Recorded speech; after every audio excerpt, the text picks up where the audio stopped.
G'day guys, how are you? Hope you're all doing very well. This afternoon I'm going to be doing a review of a horror film from Italy. This is spoken in the Italian and Slovenian language with English subs. Released in the year 2013, directed by Lorenzo Bianchini, and this film is called Across the River. So Across the River takes place on the border with Slovenia and Italy.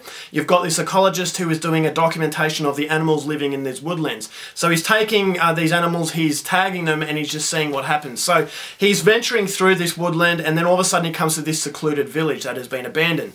Now, a storm hits and his route to go back home has been cut off, so he's going to have to seek refuge inside the village until it settles down. So what he doesn't realise is that this village has a deep dark secret dating back 70 years that concerned two sisters.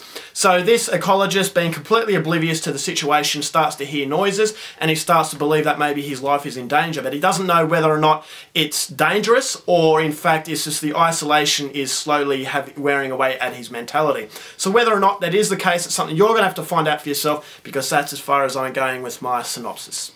Now my thoughts on Across the River. This movie is one that I really enjoyed, but I can see a lot of people hating it for the simple fact that it's not a traditional sort of horror film in the sense that it's jump scares, nudity, gore, all those kinds of things that actually feel like they're being put into a horror film for people with low attention spans. Now what I mean by that is some people just need a lot of excitement and a lot of entertainment from the first minute to the last, and if they don't get it, they're going to criticize it. So if you're that type of person, you're not going to like Across the River because it does have a very slow burning material to it, and the good stuff doesn't happen until much later in the film. It goes for 98 minutes. So if you don't have a very good attention span, you're really going to hate this one, because I actually felt that yes, it does pay homage to the atmospheres of Roman Polanski, Alfred Hitchcock, David Lynch even. All those movies that rely on atmosphere, and this movie just has one actor for the most part, so it doesn't really have any dialogue. It's all about what you see. The scenery is beautiful. I thought it was very haunting.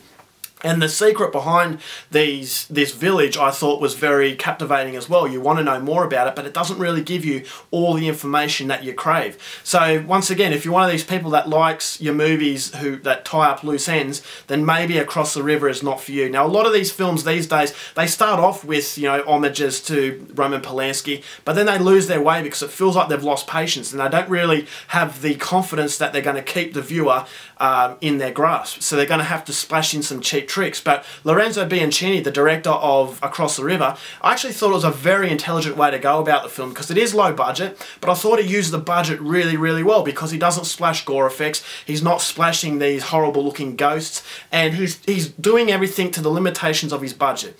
And I thought the really slow build-up worked in its favour, because it's a genuinely creepy, scary film. And not knowing whether or not he's going psychopathic or, you know, in fact this place is haunted, it keeps you guessing, and that's what makes it even scarier. So, I mean, the cinematography was absolutely beautiful. It's captured in the woodlands. I don't know exactly where it's filmed. It's set in Italy, on the very near the border to Slovenia. But it looked beautiful and it looked authentic, and I thought the way that the director captured it had a beauty, but underneath it had a very intimidating quality. So you felt that something was off, but you didn't know what. So I thought the movie, it does have it's like you light a firecracker and the wick is disappearing very, very quickly. But right at the end, very slowly, but right at the end you're bracing for the impact of something really cool happening. And I thought the ending, it rewarded patience. So Lorenzo Bianchini has made a very memorable horror film in Across the River, but as I said, if you're not a fan of very slow burning stuff and you don't have a high attention, then Across the River is not for you. But for me, I really enjoyed it. I thought that the acting was good. It didn't really require anything great from a dialogue perspective, because there's hardly any dialogue, and it's not pointing everything out for you. It's not this guy talking to himself just so the viewer can get a hold of what's going on. You have to use your mind a little bit too, and I thought that paid great respect to the viewer. And so if you're a fan of films by Alfred Hitchcock that have all of that, you know, what you can't see atmosphere that creeps up on you, Across the River does that very well. Now, I did have some problems with Across the River. Now, I thought that in some stages, especially towards the middle, it kind of gets stuck and it goes around instead of going forward. So it actually feels like it's just filling in a little bit of time. I can appreciate the fact that the director was trying to use his patience, but I just thought there was some of it that was a little bit repetitive, some of it that was a little bit deja vu.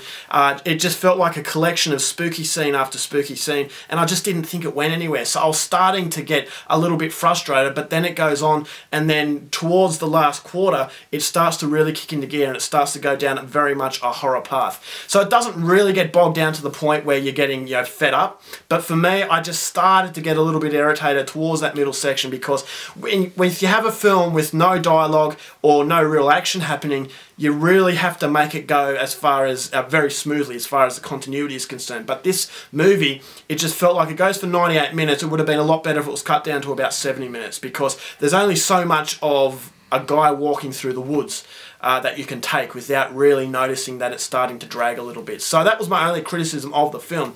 I thought the ghosts to the movie, now it's not a spoiler because I'm not telling you whether or not he's imagining it or he's actually seeing it for real, but I thought they were a little bit jaded, sometimes a little bit disjointed, so that kind of took a little bit of the scariness out of it.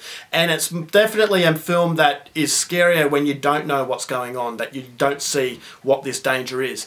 And so, but I thought Lorenzo Bianchini has done something that's very ambitious that could have easily failed, but for me, I think Across the River really works. I thought it was just a great throwback to a forgotten art as far as horror films are concerned, and I really enjoyed it. So be warned, I'm not going to recommend this to everybody. If you're a fan of atmosphere, then Across the River is definitely for you. But if you're a fan of films like Paranormal Activity that really has to keep your attention every single minute, then this movie is definitely going to disappoint you. So overall, for Across the River, I really appreciate it. I'm going to give it 3.5 stars.